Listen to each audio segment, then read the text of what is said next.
असताना तिला आपला अनेक इकडच्या तिकडच्या गोष्टी सांगून ती कैलासाकडे शंकरजी निघाले. शंकरजी कैलासावर गेल्यानंतर वडाच्या झाडाखाली बसून तपश्चर्याला बसले. तपश्चर्याला बसल्यानंतर 87,000 वर्षे ते तपश्चर्येत होते.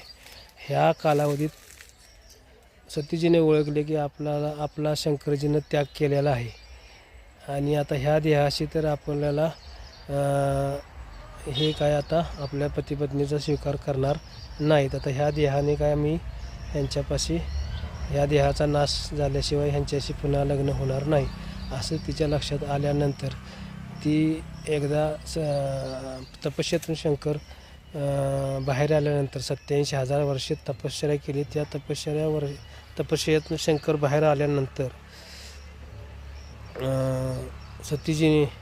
सतीजीने आकाशातून विमाने चालली होती.